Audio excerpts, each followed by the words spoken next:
Jean-Paul Sartre, A Náusea, edição Editora Nova Fronteira, edição 2011, coleção Saraiva de Bolso. Quarta-feira, meu último dia em Boville, 1 hora depois da leitura anterior. Página 222 a 234. O céu está cinza, o sol se põe. Dentro de 2 horas parte o trem. Atravessarei pela última vez o jardim público e estou passeando pela rua Bulibé.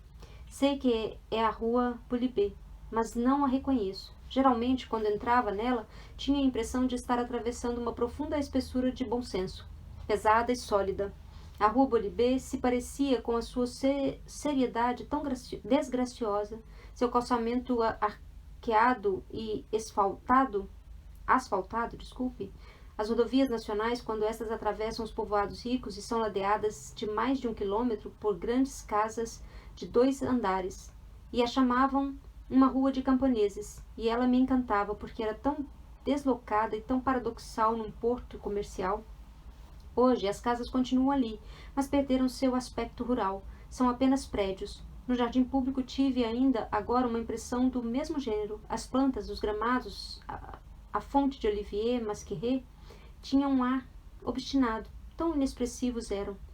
Compreendo, é a cidade que toma a iniciativa de me abandonar. Ainda não deixei Boville, e já não estou aqui. Boville se cala.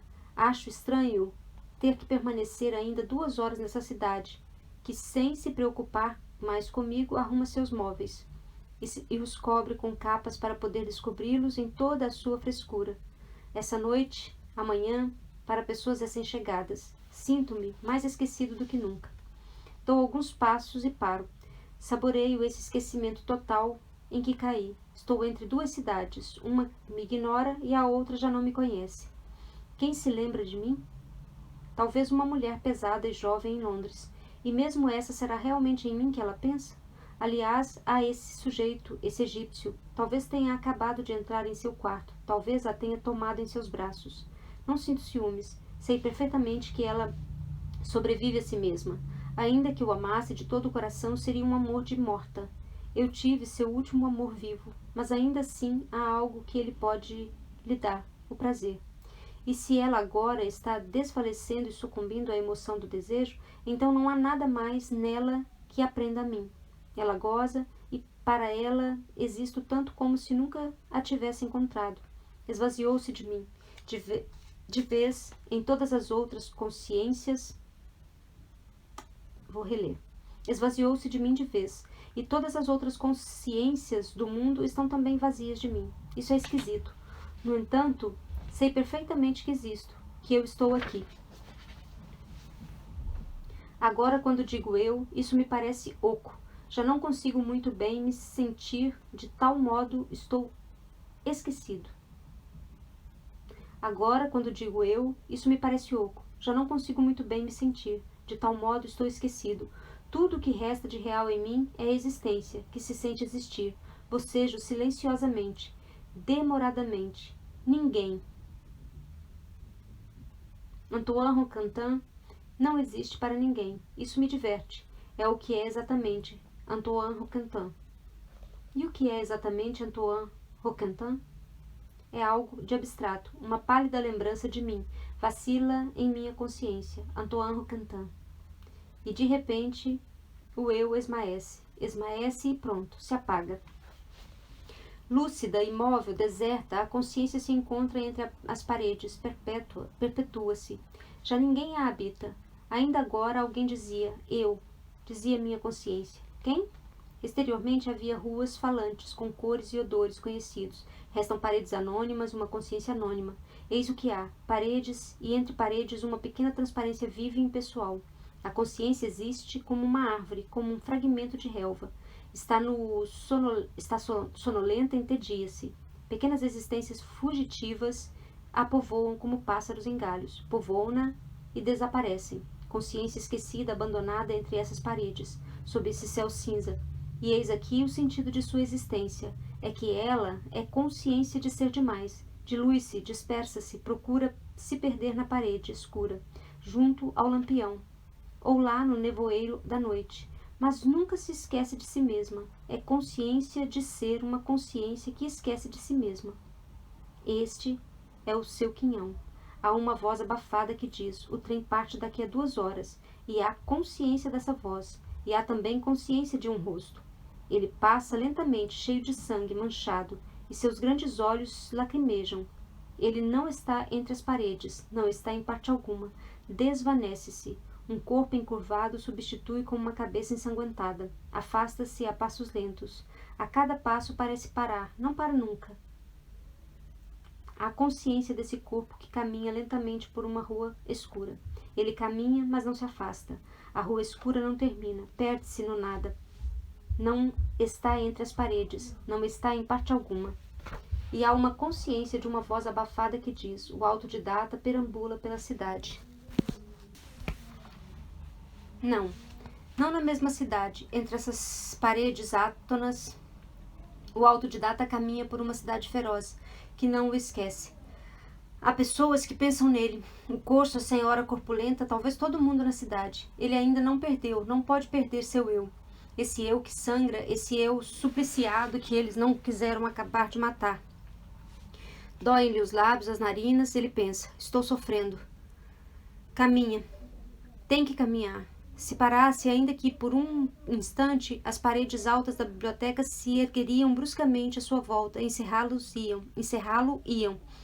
O corso surgiria ao seu lado e a cena recomeçaria exatamente igual em todos os seus pormenores, e a mulher diria com desprezo: essas imundícies deviam ser condenadas a trabalhos forçados. Ele caminha. Não quer voltar para casa. O corso o espera em seu quarto, com a mulher e os 2 jovens. É inútil negar. Eu o vi. E a cena recomeçaria, ele pensa. Meu Deus, se não tivesse feito aquilo, se pudesse não ter feito aquilo, se tudo pudesse não ser verdade. O rosto atormentado passa e repassa diante da consciência. Talvez vá se matar. Mas não. Essa alma suave e acossada não pode pensar na morte. Há conhecimento da consciência. Ela se vê de um lado ao outro, tranquila e vazia entre as paredes, libertada do homem que a habitava, monstruosa, porque não é ninguém. A voz dizia: as malas foram despachadas, o trem parte daqui a 2 horas. As paredes deslizam à direita e à esquerda. A consciência do macadame, consciência da loja de ferragens, das seteiras, do quartel, e a voz diz pela última vez: consciência da N, de N, a gorda, a velha N, em seu quarto de hotel. A consciência do sofrimento. O sofrimento é consciente entre as compridas paredes que se vão e jamais retornarão. Então isso não acaba nunca. A voz canta entre as paredes uma melodia de jazz. Some of this day. Isso não acaba nunca. Isso não acaba nunca. E a melodia volta suavemente por trás, insidiosamente, retoma a voz, e a voz canta, sem poder parar, e o corpo caminha, e a consciência de tudo isso, e consciência, Deus meu, da consciência. Mas não há ninguém para sofrer e contorcer as mãos e sentir piedade de si mesmo, ninguém. É um puro sofrimento de encruzilhadas, um sofrimento esquecido que não pode se esquecer de si mesmo. E a voz diz: eis o rendezvous de Chaminot. E o eu brota na consciência, sou eu, Antoine Roquentin. Parto para Paris daqui a pouco. Venho me despedir da patroa. Venho me despedir. Está de partida, senhor Antoine? Vou me instalar em Paris para mudar um pouco. Felizardo, como pude premir meus lábios sobre esse rosto amplo? Seu corpo já não me pertence. Ainda ontem teria sabido adivinhá-lo sob o vestido de lã preta. Hoje o vestido se tornou impenetrável. Esse corpo branco, com veias à flor da pele, teria sido um sonho. Teria sido um sonho? Vamos sentir falta do senhor, diz a patroa. Não quer tomar alguma coisa? É oferta minha. Sentamo-nos, brindamos, ela baixa um pouco a voz.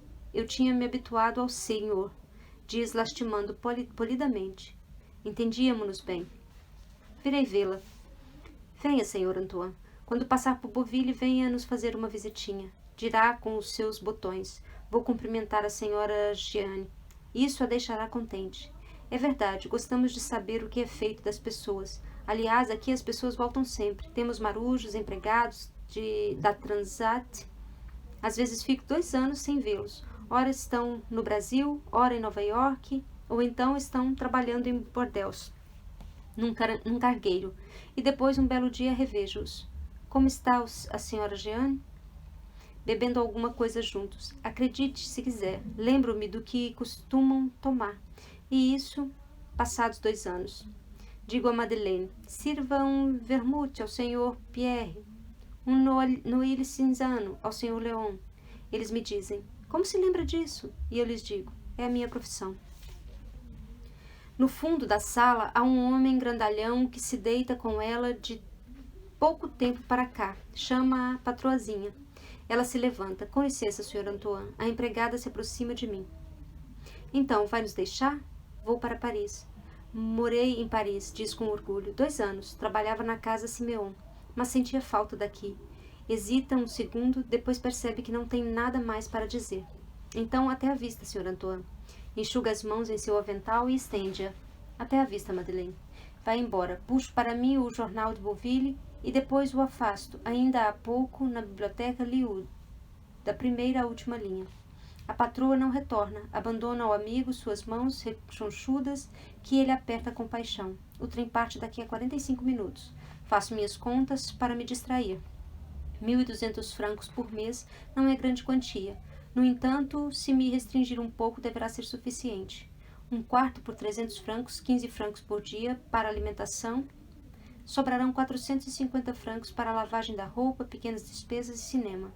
Por muito tempo não precisarei de roupa. Meus 2 ternos estão apresentáveis, embora um pouco lustrosos, nos cotovelos. Durarão ainda 3 ou 4 anos, se for cuidadoso. Deus meu, sou eu que vou levar essa existência de cogumelo? Que farei dos meus dias? Passearei, irei me sentar nas tulherias, numa cadeira de ferro, ou antes, num banco por economia. Irei ler nas bibliotecas e depois, uma vez por semana, o cinema. E depois, irei me permitir um charuto botiguer aos domingos. Irei jogar croquet com os aposentados de Luxemburgo. Aos 30 anos, tenho pena de mim. Há momentos em que me pergunto se não seria melhor que gastasse num ano 300.000 francos que me restam. E depois, mais o que proporcionaria isso? Roupas novas, mulheres, viagens? Tive tudo isso e agora terminou. São coisas que já não invejo, considerando-se que ficaria disso tudo. Nada. Em 1 ano, me encontraria novamente tão vazio quanto hoje, sem uma lembrança sequer e acovardado diante da morte. 30 anos. E 14.400 francos de renda. Cupons a receber todos os meses. No entanto, não sou um velho. Que me deem alguma coisa para fazer, qualquer coisa. Melhor seria que pensasse em outra coisa, porque nesse momento estou representando para mim mesmo. Sei muito bem que não quero fazer nada. Fazer alguma coisa é criar a existência. E já há existência suficiente sem isso. A verdade é que não posso soltar minha caneta. Acho que vou ter a náusea e tenho a impressão de retardá-la enquanto escrevo. Então, escrevo o que me passa pela cabeça. Madeleine, que quer ser amável comigo, grita de longe, mostrando um disco. Seu disco, Sr. Antoine. Aquele de que o senhor gosta. Quer ouvi-lo pela última vez? Sim, por favor. Disse isso por delicadeza, mas não me sinto em boa disposição para ouvir uma melodia de jazz. De toda maneira, vou prestar atenção, porque, como diz Madeleine, ouço esse disco pela última vez. É muito velho, demasiadamente velho. Até para uma cidade do interior será inútil procurá-lo em Paris. Madeleine vai colocá-lo no prato do gramofone. Ele vai girar, a agulha de aço vai começar a saltar e a ranger em suas ranhaduras. E depois, quando a tiverem guiado em espiral até o centro do disco, estará terminado. A voz rouca que canta Some of This Day se calará para sempre. Está começando. Pensar que há imbecis que tiram consolo das belas artes, como minhas tias Bigois, os prelúdios de Chopin, representam uma tal ajuda para mim na morte de seu pobre tio. E as salas do concerto transbordam de humilhados, de ofendidos, que, com os olhos fechados, procuram transformar seus rostos pálidos em antenas receptoras. Imaginam que os sons captados correm neles, suaves e nutrientes. e que seus sofrimentos se transformam em música, como os dois jovens, o Werther, pensam que a beleza é compassiva para com eles, imbecis. Gostaria que me dissessem que acham essa música compassiva. Ainda agora estava certamente muito longe de nadar na beatitude. Na superfície, fazia minhas contas mecanicamente. Por baixo disso se estagnavam todos aqueles pensamentos desagradáveis que assumiram a forma de interrogação não formuladas, de espantos mudos, e que já não me abandonam dia e noite. Pensamentos sobre N, sobre minha vida estragada, e depois, mais embaixo ainda, a náusea tímida como uma aurora. Mas naquele momento não havia música. Eu estava melancólico e sossegado. Todos os objetos que me rodeavam eram feitos da mesma matéria que eu, de uma espécie de sofrimento lastimoso. Da mesma matéria que eu, de uma espécie de sofrimento lastimoso. O mundo era tão feio, fora de mim, tão feios, aqueles corpos sujos em cima das mesas, e as manchas escuras no espelho, e o avental de Madeleine, e o ar amável do amante gordo da patroa, tão feia a própria existência do mundo, que eu sentia vontade, me sentia à vontade em família. Agora há essa melodia de saxofone, e sinto vergonha. Acaba de nascer um sofrimentozinho glorioso, um sofrimentozinho modelo. Quantas notas de saxofone? 4 notas de saxofone, desculpa. Vão e vêm. Parecem dizer, é preciso fazer como nós, sofrer em compasso. Muito bem, sim. Naturalmente eu gostaria muito de sofrer dessa maneira, em compasso, sem complacência, sem pena de mim mesmo, como uma pureza árida. Mas é culpa minha se a cerveja está morna no fundo do meu copo, se há manchas escuras no espelho, se estou sobrando, se o mais sincero dos meus sofrimentos, o mais seco, se arrasta e se entorpece, com excesso de carne e a pele muito larga ao mesmo tempo, como a vaca marinha, com grandes olhos úmidos e comovedores, mas tão feios.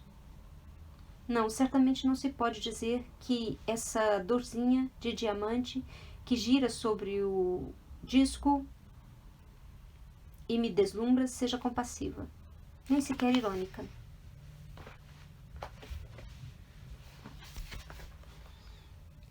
Ela gira alegremente, toda ocupada consigo mesma. Cortou como uma foice a insossa intimidade do mundo e agora gira.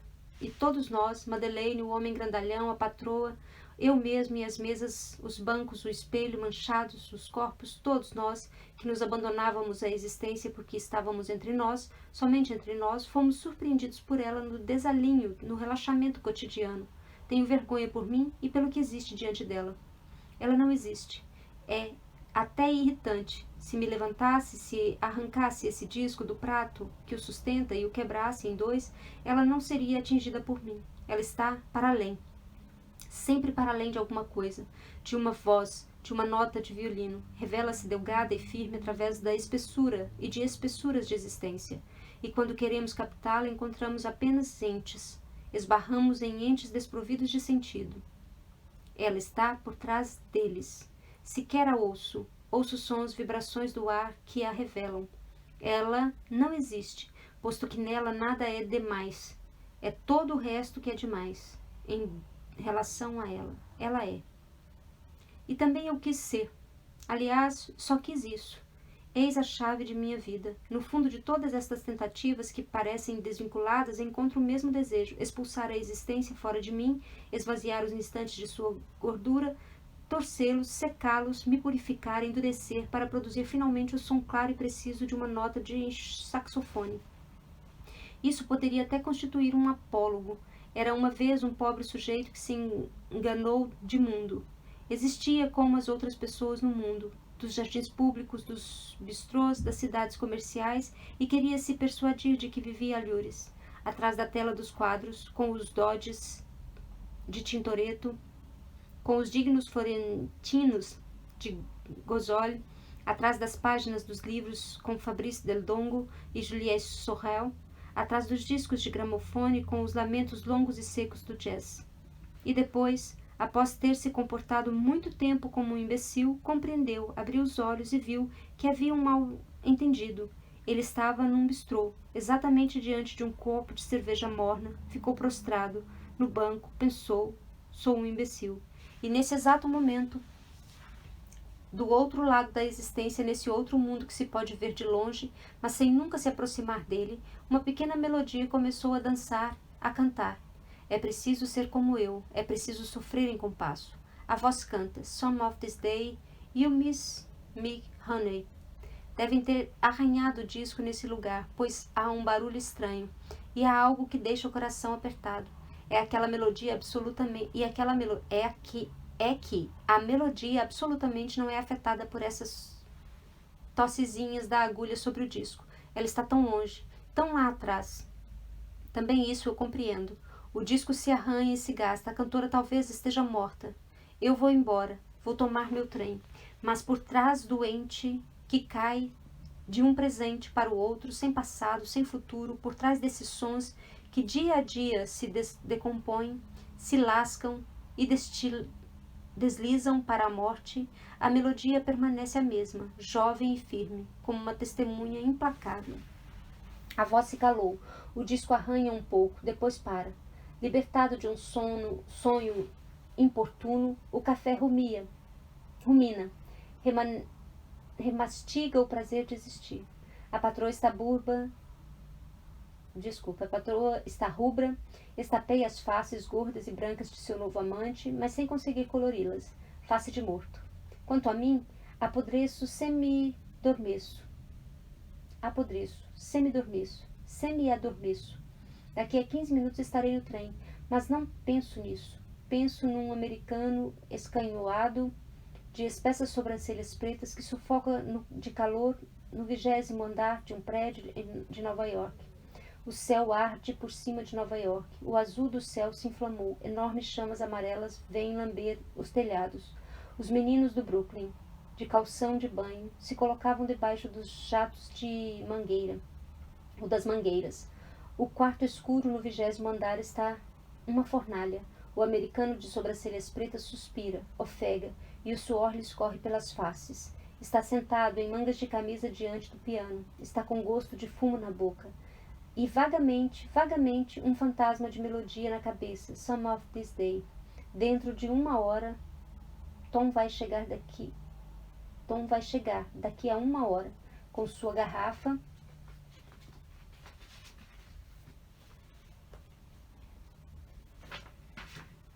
de bolso sobre a nádega. Então, ambos afundarão nas poltronas de couro e beberão grandes tragos de álcool, e o fogo do céu virá flamejar em suas gargantas. Eles sentirão o peso de um imenso sono tórrido. Mas primeiro é preciso anotar essa música, Some of this day. A mão úmida agarra o lápis no piano. Some of this day, you miss me, honey. Foi assim que aconteceu. Assim, ou de outra maneira. Mas pouco importa. Foi assim que ela nasceu. Foi o corpo gasto desse judeu de sobrancelha de carvão que ela escolheu para nascer.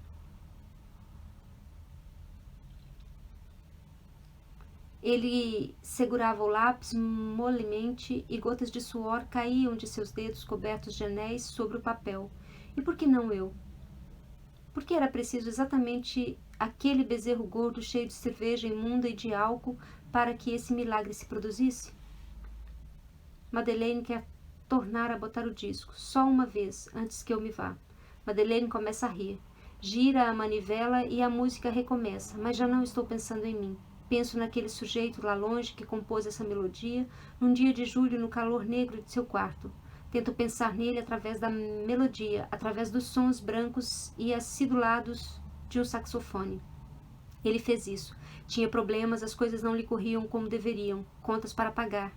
E também devia haver em algum lugar uma mulher que não pensava nele da maneira que ele teria desejado. E havia também essa terrível onda de calor que transformava os homens em charcos de banha, se derretendo. Tudo isso nada tem de muito bonito ou de muito glorioso. Mas, quando ouço a canção e penso que foi aquele sujeito que a fez, acho seu sofrimento e sua transpiração comoventes. Ele teve sorte. Aliás, não deve ter percebido isso.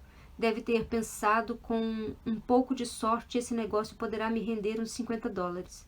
Pois muito bem, é a primeira vez, há anos, em que um homem me parece comovente. Gostaria de saber alguma coisa sobre esse sujeito. Teria interesse em conhecer o tipo de problema que tinha, se tinha uma mulher ou se vivia sozinho, absolutamente não por humanismo, ao contrário, mas porque ele fez isso. Não sinto desejo de conhecê-lo. Aliás, ele talvez já tenha morrido. Apenas obter algumas informações sobre ele e poder pensar nele de quando em quando, ouvindo esse disco. Acho que para ele não faria diferença se alguém lhe dissesse que na 7ª cidade da França, nas imediações da estação, há alguém que pensa nele. Mas eu me sentiria feliz se tivesse em seu lugar. Invejo-o. Tenho que ir embora. Levanto-me, hesito um momento. Gostaria de ouvir a negra cantar pela última vez. Ela canta. Eis 2 que se levantaram, o judeu e a negra. Salvos, talvez se tenham julgado perdidos de todo, afogados na existência. E no entanto, ninguém poderia pensar em mim como penso neles, com essa doçura. Ninguém, nem mesmo ele.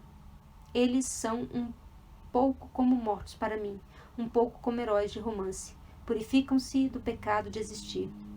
Não completamente, é claro, mas na medida em que um homem pode fazê-lo. Essa ideia me perturba de repente, porque já não esperava nem isso. Sinto que algo me roça timidamente e não ouso me mexer, porque temo que isso se vá. Algo que já não conheço, uma espécie de alegria. A negra canta. Então pode-se justificar sua existência? Só um pouquinho. Só um pouquinho? Sinto-me extraordinariamente intimidado. Não é que tenha muita esperança, mas estou como um sujeito completamente gelado após uma viagem na neve que estivesse entrando de repente num quarto aquecido. Creio que permaneceria imóvel, perto da porta, ainda frio, e que arrepios lentos percorreriam seu corpo todo. Some of this day. You, Miss me, honey. Será que poderia tentar? Naturalmente, não se trataria de uma música. Mas será que não poderia? Num outro gênero? Teria que ser um livro? Não sei fazer outra coisa. Mas não um livro de história. Isso fala do que existiu. Jamais um ente poderia justificar a existência de outro ente. Meu erro foi querer ressuscitar o Sr. Relebon. Outro tipo de livro. Não sei bem qual. Mas seria preciso que se adivinhasse, por trás das palavras impressas, por trás das páginas, algo que não existisse. Que estaria acima da existência. Uma história. Por exemplo, como as que não podem acontecer, uma aventura.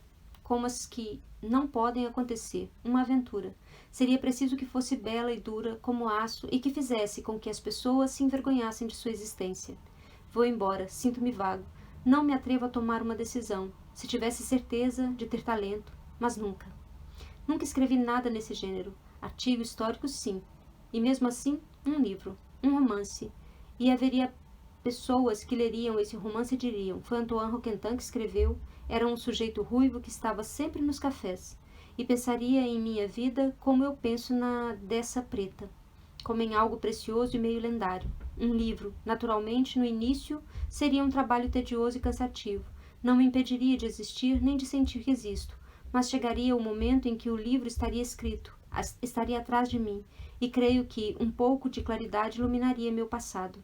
Então, talvez, através dele, eu pudesse evocar minha vida sem repugnância. Talvez um dia, pensando exatamente nesse momento, nessa hora sombria em que aguardo as costas curvadas, o momento de subir no trem, talvez sentisse meu coração batendo mais rápido e dissesse a mim mesmo: foi aquele dia, naquela hora, que tudo começou.